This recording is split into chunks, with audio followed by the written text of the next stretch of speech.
How can I, with scant resources, change the world? It is obvious that the world is not as it should be.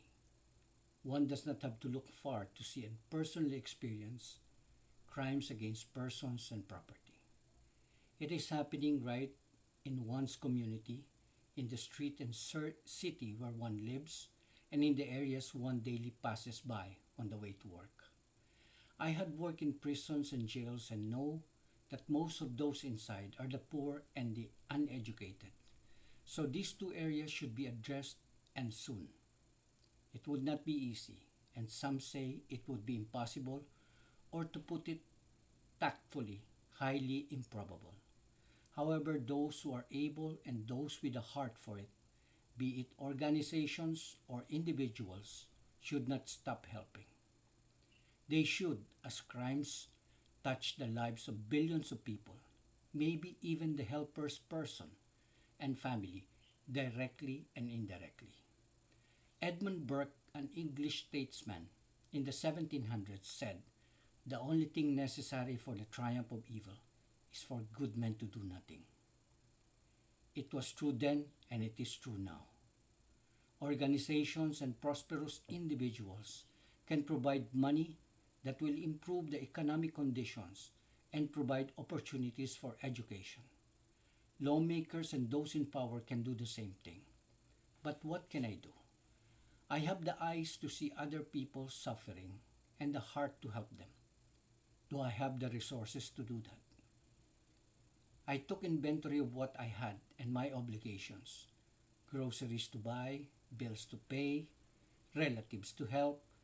My resources are sadly not able to spare help for others. But what do I do with the passion that I feel? This same passion, if not fed with concrete actions, would make one feel that his or her life was meaningless.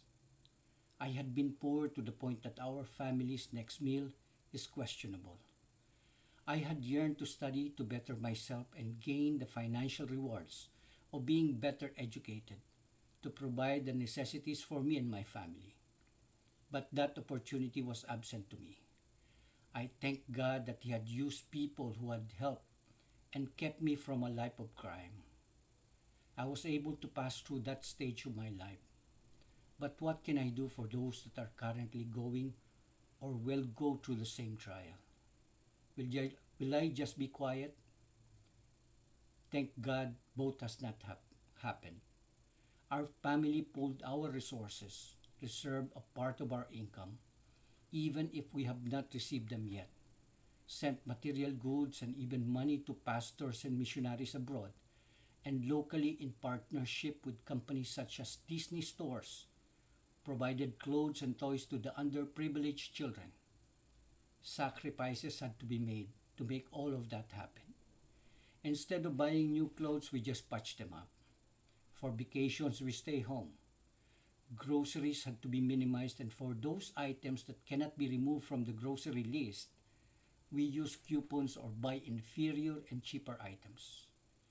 People less fortunate had to be rich, and we thank God we had been able to do it for 10 years now through a non-profit organization called the Cheerful Giver Company, which is family staffed and family funded.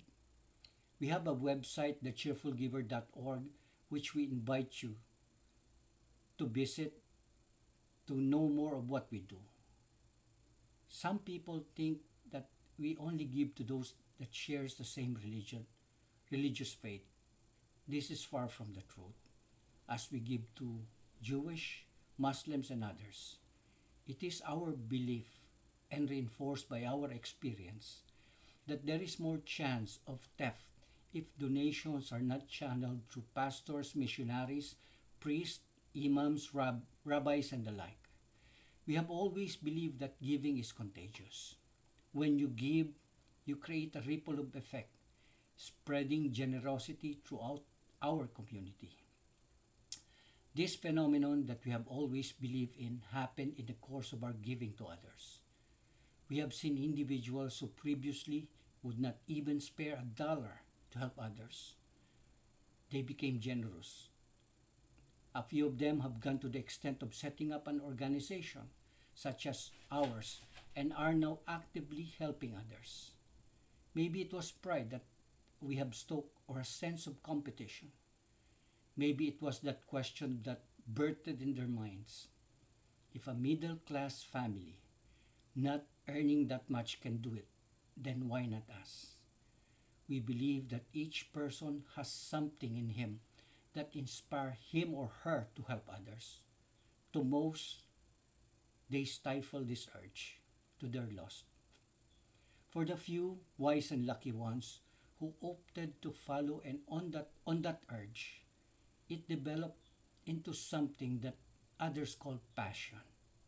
We believe that we belong to the latter group, nothing for us to be credited for, but because others, through God's grace, helped us. And that is why we come to you knocking. An opportunity had been opened to me to study and earn a degree that will increase my earning capacity. We in the family and the nonprofit organization had earmarked any increase that will be brought about by the higher educational degree. We committed that it will be used to further help others. I had started my master's in health administration studies since last year and expected to complete it this year. Three-fourths of the cost of the degree studies had been covered by scholarships. The rest is not. And for this, we come to you for help, in part or in full, for the 4,000 that is needed to complete my studies. It is our fervent hope to complete my studies, not only to continue our help to others, but to increase it. To end, let me address the question of how I, with scant resources, can change the world, the communities that we live in.